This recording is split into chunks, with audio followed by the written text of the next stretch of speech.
menurut saya idenya Bapak bagus. Apalagi kita seorang akuntan, semuanya pekerjaan harus efektif dan efisien. Cuman Pak, kondisi di negara kita, rakyat kita tuh banyak. Kalau semuanya serba otomatis, mereka tuh kesulitan lapangan kerja Pak. Beberapa itu bahkan ada kawan saya Pak, sudah sekolah sampai ke Jepang. Udah istilahnya S7 lah gitu. Balik ke Indonesia, sulit untuk mendapatkan lapangan kerja Pak. Andai kata ada penawaran, tingkat gajinya tuh nggak seberapa. Akhirnya kebetulan orang tuanya mampu. Jadi dia dibikin kafe lah Pak. Jadi ilmu yang ke Jepang tuh nggak kepake. Kalau diterapkan di Indonesia mungkin kurang cocok. Mungkin harus 50-50 bagaimana masyarakat yang mayoritas ini bisa memperoleh lapangan kerjaan kalau semuanya udah otomatis. Terima kasih Pak. Terima kasih. Ini Bapak tanya apa cerita? Mungkin idenya Bapak bagus karena efisien efektif Pak gitu. Cuman kalau itu diterapkan secara luas, kasihan mayoritas rakyat kita Pak. Bagaimana itunya? Solusi yang paling tepat. Terima kasih. Baik, terima kasih. Silahkan di sini Pak Jonan ada mahasiswa juga yang mau bertanya. Ya, kalau 3 pertanyaan nanti saya jawab ya Pak ya. Iya. Bapak profesinya apa? Ya tahu. Apa kerjaannya apa? Saya pengawas Pak saya. Pengawas. Iya. Di? Saya di BPKP ya, di Kejaksaan Agung ya. Terima kasih. Oh di komisi pengawas Pak. Saya kalau ngawasin dari A sampai Z, dari Aceh sampai Papua Pak. Saya kenyang Pak ngawasin, apalagi yang ngawasin para koruptor. Terima kasih. Oh dari BPKP. Oke. Ya, selamat pagi Bapak. Saya mau bertanya perihal tadi yang Bapak sampaikan tentang penggunaan e-money. Oh, perkenalan dulu ya. Perkenalkan, nama saya Nabila dari Presiden University. Saya mau bertanya perihal yang tadi Bapak singgung penggunaan e-money itu pertama kali kan dari KAI ya. Menurut Bapak seberapa besar dan apa aja dampak dalam penerapan e-money dalam efisiensi pencatatan keuangan di KAI itu tersendiri? Nah, terima kasih. Oke, satu lagi. Ya, sebelum Bapak mungkin ada teman-teman mahasiswa atau cukup? Ya, ini. Satu dulu ya Pak ya, habis ini baru ke sana. Silakan. Oke, terima kasih Pak. Perkenalkan nama saya Ramazaki dari Presiden University juga. Kebetulan saya mau cerita tadi malam saya pas banget buka Instagram postingannya tentang Bapak nih, tentang leadership Bapak yang katanya sangat-sangat bagus. Jadi saya sangat bersyukur bisa ketemu Bapak pada hari ini, nggak sia-sia saya jauh-jauh dari Cikarang. Jadi pertanyaan saya menurut Bapak untuk gaya kepemimpinan apa nih yang cocok buat generasi-generasi muda kayak saya nih yang menghadapi era-era sustainability and transformasi digital Pak? Itu pertanyaan saya. Terima kasih. Oke. 3 dulu ya. Oke. Ini Bapak tadi namanya siapa? Siapa? Sasongko. Gini. Komentar Bapak ini relevan. Jadi besok kalau Bapak Presiden ke sini, Bapak tanyakan hal yang sama. Ya. Karena itu tugas beliau. Nah, saya tidak akan menjawab karena itu bukan porsi saya. Gitu.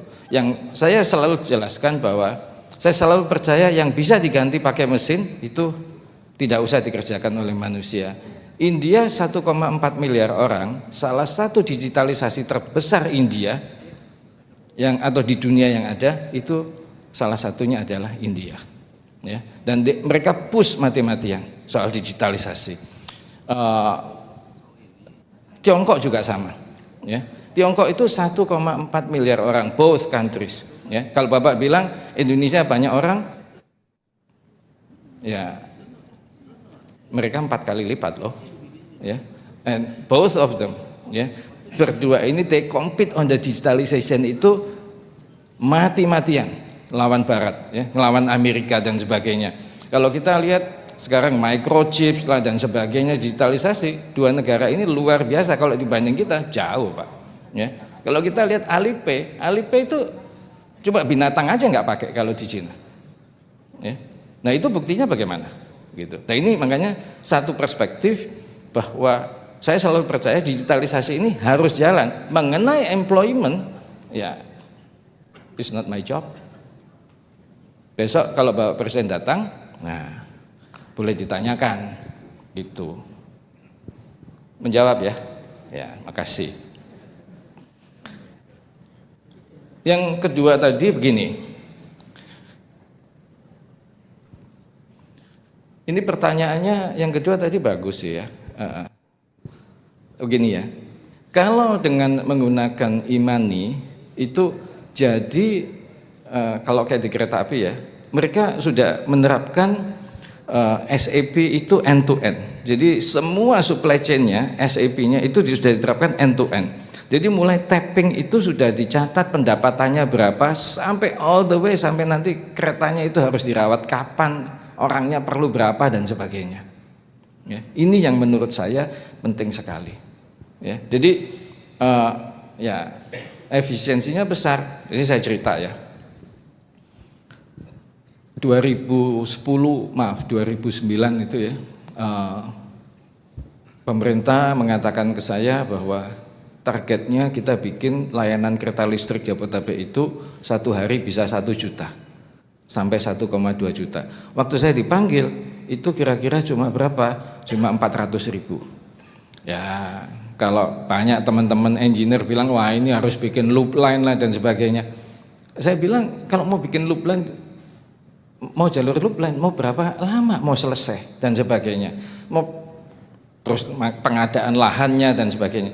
Coba kita atur sistem operasi, ya, atur sistem operasi dan sistem maintenance, ya, dan juga sistem layanan, timing dan sebagainya.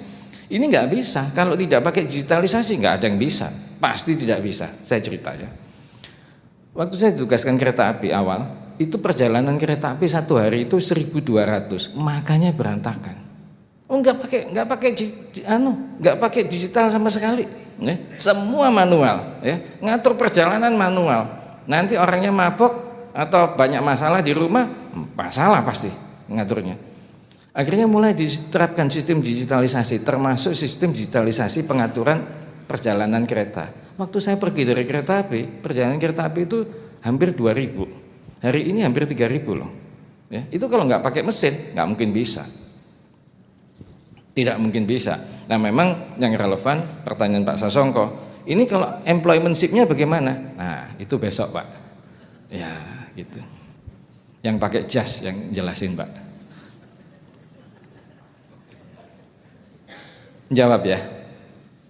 Tadi yang ketiga.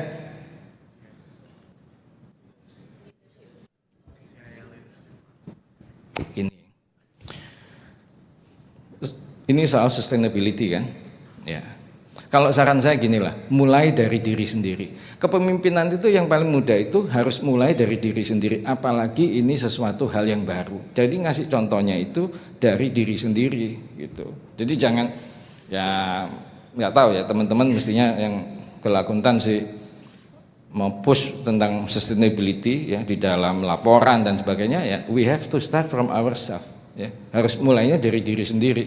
Ya nggak tahu kalau bisa beli motornya motor listrik gitu misalnya begitu ya. Kalau orang bilang loh Pak tapi listriknya sebagian dari batu bara, paling kurang emisi gas buang atau CO2 dari atau natrium oksida ya sulfur itu bisa dilokalisir di lokasi pembangkitnya. Kalau Anda naik motor pakai BBM ya kemana-mana polusinya ya. Start from yourself. Ya, mulai dari diri sendiri. Kalau saran saya kan itu tanyanya. Nah itu.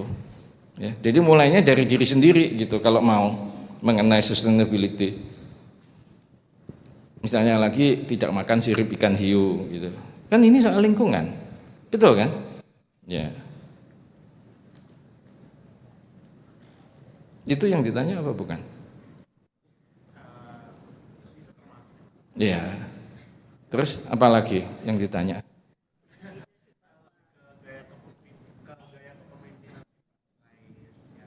Menghadapi era-era seperti ini, kita sebagai mahasiswa. Mungkin Bapak bisa kasih lebih ke gaya kepemimpinan apa yang harus kita adopsi gitu sebagai anak muda nih yang menghadapi era digital transformation and sustainability. Gini, saya selalu menganjurkan kalau untuk orang muda itu yang pertama jadilah diri sendiri, itu dulu, ya, itu. Orang itu kalau tidak bisa menjadi diri sendiri, itu tidak akan menjadi pemimpin yang baik, menurut saya. Ya, itu, ya, satu jadi diri sendiri, jangan jadi orang lain. Yang kedua, harus dari muda itu berusaha konsekuen. Ya, kalau menjadi diri sendiri itu kan is a choice, is a pilihan. Selama tidak melanggar undang-undang, tidak melanggar etika, ya nggak apa-apa. Tapi ya hidup ini kan pilihan, ya you mesti milih gitu. How you lead yourself first. Kalau Anda belajar kepemimpinan ya, kalau di sekolah segala macam, ini orang guru cerita begini.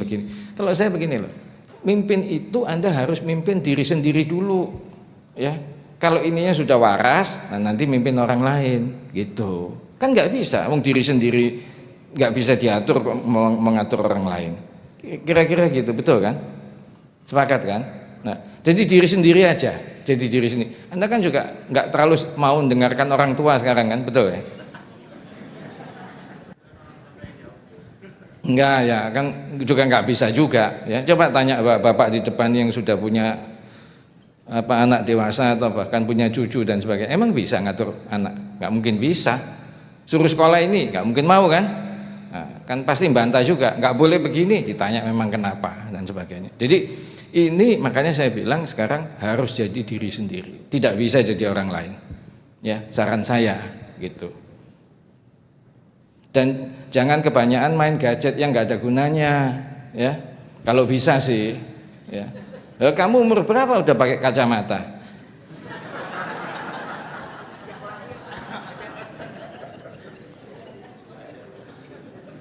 Saya aja belum pakai kacamata. Kebanyakan nonton film bokep pasti ya di handphone.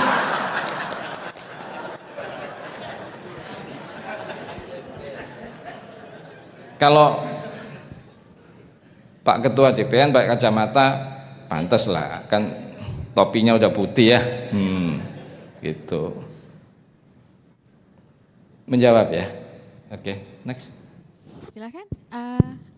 Sebelah sini Mas Nawal. Satu series Sini lagi dulu. 3 ya. Satu lagi, terus didantiin di belakang.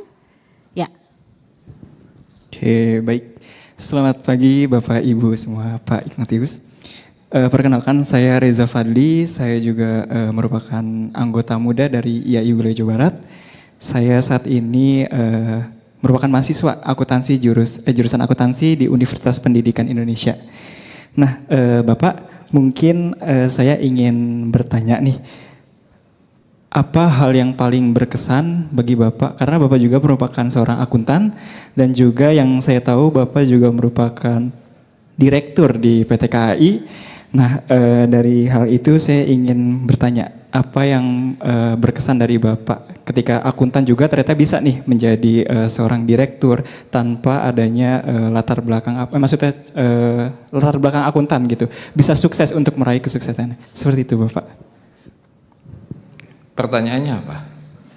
Iya, pertanyaannya terkait kesan Bapak atau apa yang melatar belakangi Bapak untuk bisa terjun langsung di ketika menjadi seorang akuntan, bisa menjadi direktur atau yang tadi menjadi yang di direktur rektor yang ITB ya Pak ya?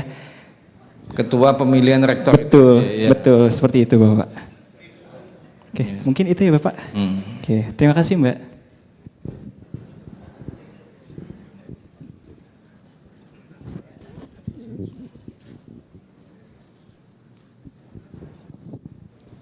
Baik, terima kasih. Selamat pagi Pak dan Bapak Ibu semuanya.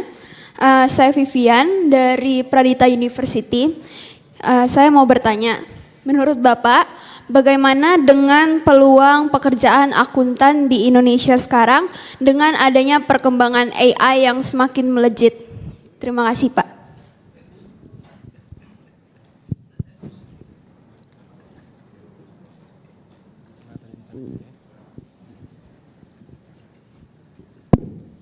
Assalamualaikum warahmatullahi wabarakatuh. Saya izin bertanya Pak, sebelumnya nama saya Iyana dari Universitas Negeri Jakarta. Jadi tadi Bapak sudah berbicara soal digitalisasi, big data, dan blockchain sebagainya. Jadi pertanyaan saya lebih ke meminta advice. Menurut Bapak, apa keterampilan yang perlu dimiliki khususnya untuk akuntan generasi muda untuk menghadapi tantangan di zaman digitalisasi ini, seperti blockchain dan lain-lain, yang tetap relevan juga dengan tema kita hari ini untuk bisa melihat dari sekedar angka, mengingat perubahan teknologi semakin cepat gitu Pak. Terima kasih. Oke, ini dua penanya terakhir saya jawab dulu ya, sebelum tadi yang dari UPI ya. Ini pertanyaannya relevan dengan pertanyaan Pak Sasongko tadi ya. Ini begini ya, dalam sejarah yang dicatat, dalam sejarah manusia, tidak ada manusia yang bisa merubah zaman, nobody. Ya, mulai Iskandar Agung sampai ke sini, nggak ada. Ya, Napoleon coba juga nggak bisa. Ya, Adolf Hitler coba juga nggak ada yang bisa. Mao Zedong juga nyoba, nggak ada yang bisa. The last one, nggak ada yang bisa. Kalau zamannya berubah, we have to follow. Ya, tinggal kita caranya manage bagaimana. Kalau Anda tanya mengenai blockchain, tadi juga mengenai AI. Kalau mau ringkas nih, omongan saya ini, kalau mau ringkas. Ya, kalau manusianya sendiri lebih blow on dari mesinnya, ya pusing kita. Ya, tapi kita kan value-nya banyak. Mesin itu nggak punya perasaan, nggak punya, logiknya punya, ya, logiknya punya. Tapi perasaan pasti nggak punya, ya. Konseptual itu belum tentu. Ya, sekarang katanya AI-nya bisa makin lama makin pinter gitu ya dan sebagainya. We have to do something else ya. Yang makanya tadi saya bilang ini terutama akuntan pendidik harus memasukkan ya paling kurang itu tentang ilmu digitalisasi ya. Paling kurang itu belajar arsitektur digitalisasi sekurangnya ya. Kalau mau belajar coding ya, kalau mau nih ya. Sebenarnya kalau sekolah akuntansi kalau belajar coding mestinya bisa kok. Ya, mestinya loh ya. Kan tidak alergi terhadap hal-hal yang sifatnya logik ya. Nah, ini menjadi tantangan besar bagi semua masyarakat, bagi semua kelompok masyarakat atau terutama di negara-negara yang berkembang dan jumlah penduduknya masih tumbuh dan sebagainya. Nah, kalau Anda tanya, ini nanti akuntan bagaimana gitu ya. Ya, akuntannya itu nanti hanya akan involve di policy, ya, di kebijakan, ya, di praktis yang baru dan sebagainya. Sisanya mesin semua pasti mesin semua. Coba tanya Pak Sasongko. Dulu zaman beliau muda ngauditnya, waduh, working papernya satu begini kan, betul. Sekarang nggak pakai, bawa laptop paling, atau mungkin tablet malah kalau levelnya beliau, iya. Nah, nobody, ya. Sebenarnya pertanyaan beliau ini besok aja ditanyakan kalau Bapak Presiden hadir. Semua juga bilang, sekarang di Indonesia itu kelas menengahnya jumlahnya makin kecil, makin turun. Ya, karena kesempatan kerja yang beliau bilang itu betul, is disappearing. Ya, mulai hilang, diganti sebagian pakai mesin dan sebagainya. Lah ini we missed. Ya, menurut saya kita itu ketinggalan. Ya. How we empower our people itu supaya bisa mengikuti perkembangan zaman. Ya, kalau menurut saya loh. Ya, kalau kita lihat di India waktu mulai ada sistem payment yang kayak kita QRIS itu pakai PayTM di sana. Tukang baja orang jualan pinggir jalan juga pakai itu. Ya, kita sudah mulai sih. Ya, kita sudah mulai. Tapi ini empowermentnya mestinya lebih banyak. Kembali kalau ke akuntan tadi yang tanya AI segala macam. Ya, you have to master yourself gitu ya. Jadi lebih ke policy, lebih kepada manajerial dan sebagainya. Sudah nggak bisa jadi tukang gitu aja. Intinya jangan berpikir akuntan itu jadi tukang. Jadi tukang itu zaman saya. Ya, zaman saya gitu. Paham ya? Gitu. Nah, kalau nggak paham nanti kaprodinya suruh ketemu saya. 2 orang ini. Yang tadi juga nggak tahu dari Presiden University, kaprodinya suruh ketemu saya deh, nanti ngobrol-ngobrol gitu supaya ada pencerahan. Dari UPI. Nah, tanyaannya gimana? Kok bisa gitu? Ya. Nah, makanya tadi kan di awal saya bilang, sekolah akuntansi itu adalah salah satu dari hanya sedikit ilmu yang tidak ada dogmanya. Nggak ada. Ya, ilmu akuntansi itu nggak ada dogmanya. Masa ada, bro? Hah? Logika kan? Nggak ada dogma masa? Ya. Nah, jadi saya itu belajar menggunakan logika dengan baik. Nah, itu aja. Kayak itu loh. Iklan ibu-ibu dulu pernah lihat nggak? Kalau nonton TV iklan minyak Vilma itu loh. Gunakan akal sehat. Udah itu aja. Hah? Oh, Bimoli ya, Bimoli. Ya. Iya, Bimoli ya, Bu ya. Oke. Nah, itu ya. Jadi kan belajarnya bukan dogma.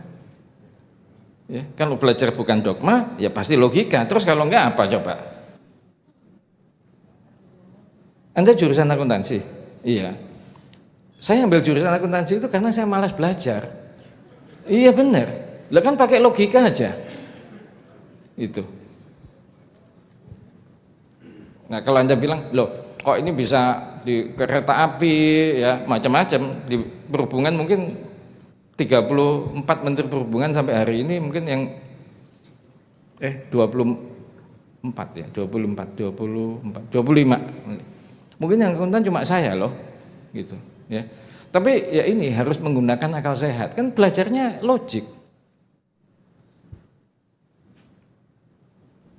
Menjawab ya, ya gitu. Jadi coba belajar berpikir logik. Tapi kalau jatuh cinta tidak logik, ya, itu beda. Ya Bu ya.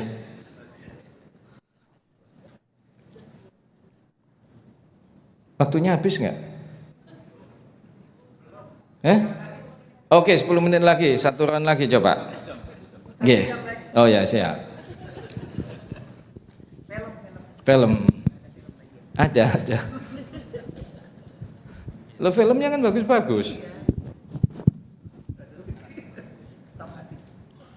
Pak Jonan, dari belakang Pak. Oke, silakan Pak. Pak Irwanto Pak.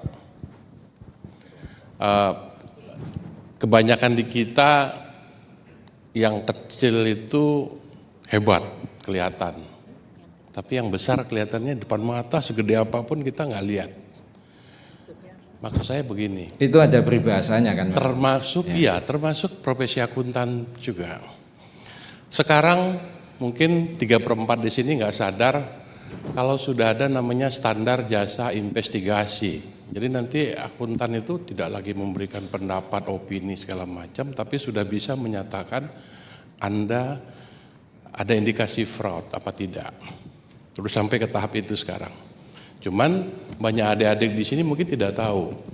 Jadi harapan saya kepada IAI untuk menyiapkan alat untuk melakukan jasa investigasi. Hanya 2 alatnya. Pertama digital forensik, yang kedua accounting forensik.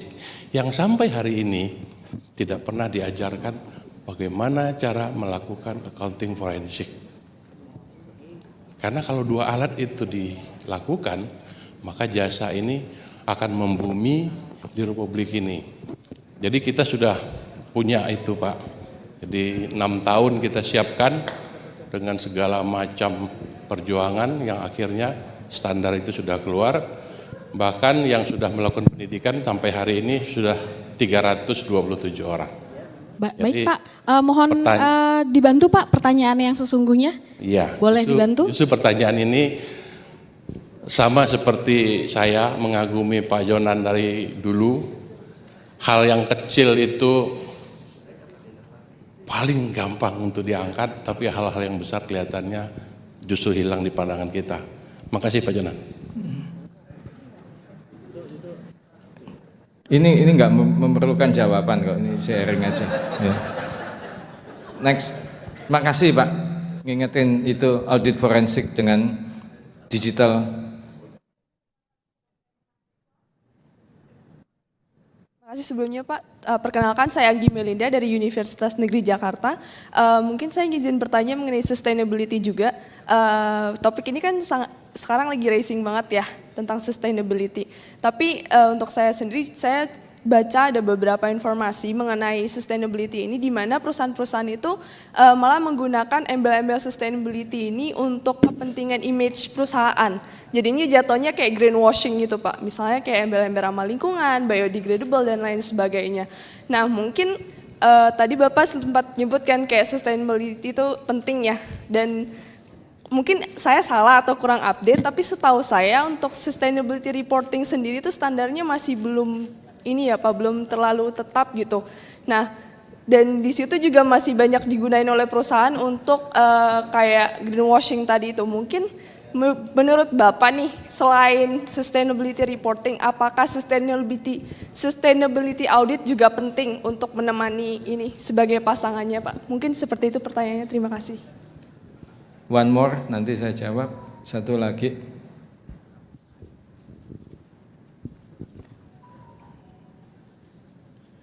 Terima kasih Pak atas kesempatannya. Saya Fahri dari Presiden University. Saya ingin bertanya terkait dari penjelasan yang banyak disampaikan tadi terkait hubungan zaman sekarang profesi akuntan terhadap digitalisasi.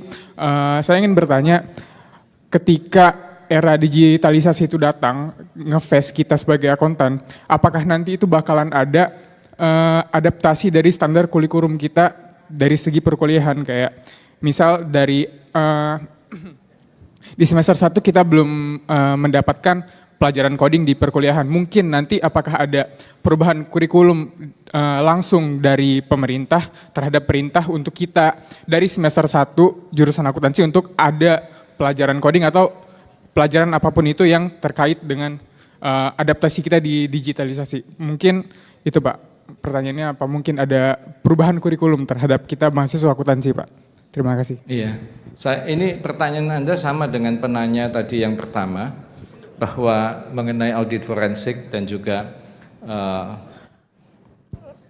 digital auditing ya. Ini saya pikir perlu Pak, jadi yang Bapak tadi kemukakan ini dan Anda juga relevan. Mestinya hal-hal begini ini ya, itu dimasukkan di mata kuliah, di subjek mata kuliah dari awal. Karena beliau juga mengatakan, loh ini nggak pernah dibahas, ya, nggak pernah dijadikan bidang subjek subbagian daripada keilmuan sendiri, yang menurut saya harus dilakukan. Karena itu tidak bisa hanya dikerjakan oleh mesin, seperti yang Pak Sasongko bilang, nggak bisa, ya, nggak bisa. Kalau mau audit forensik harus ada manusianya, kalau nggak mungkin bisa, nggak ada robot yang bisa sih, ya, full AI nggak mungkin bisa. Nggak jalan sih, saya nggak pernah lihat satu sih, ya itu. Ya, jadi yang ini ilmunya harus dijalankan, ya, atau harus diajarkan, gitu seperti yang tadi beliau bilang. Tapi ya saya nggak tahu ini yang kecil besar saya nggak ngikuti. Tapi the issue adalah seperti Anda bilang, ya paling kurang ya mestinya. Kalau saya seusia Anda, saya pasti belajar coding, ya, saya belajar coding pasti. Pekerjaan iseng saya sekarang ya, pekerjaan iseng saya itu saya komisaris utama PT Anabatik Technologies Tbk. Ini IT services, hardware, software, system, ya, nggak besar sih, ya, size-nya kira-kira hampir 3 kali IBM Indonesia lah. Ya.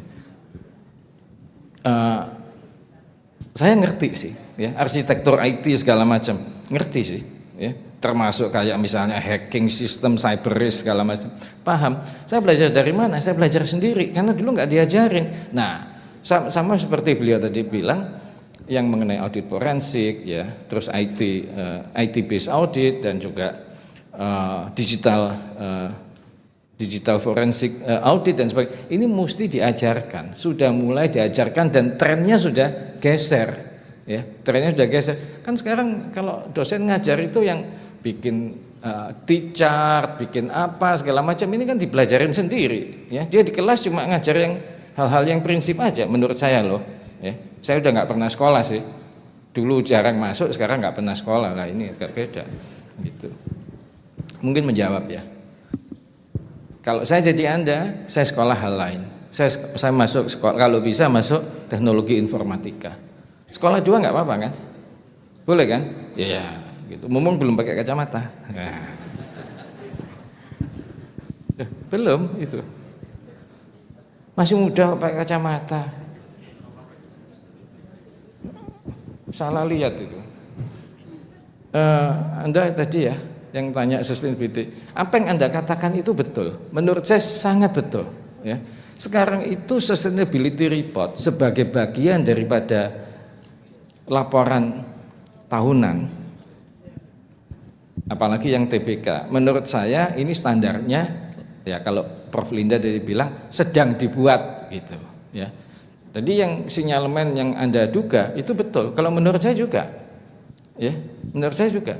Saya komisaris 2 perusahaan TBK, kalau membaca ya saya bilang ya ini yang review siapa gitu ya, yang periksa siapa. Di kemudian hari pasti ada ya proses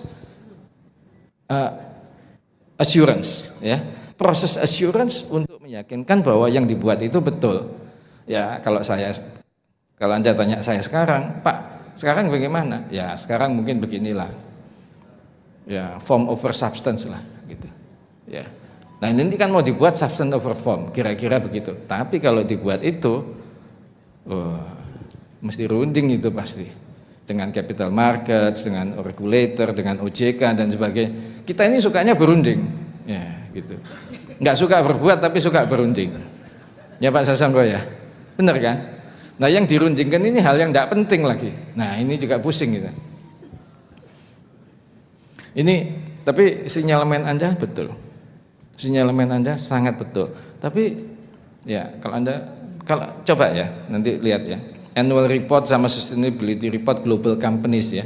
Ya, top global companies lah. Misalnya top 50 lah ya. Baik market cap. Coba lihat. Anda juga kalau sungguh-sungguh bacanya juga pasti ini wah ini setengah substance setengah form ini ya. Siapa yang meriksa dan sebagainya menurut saya sih.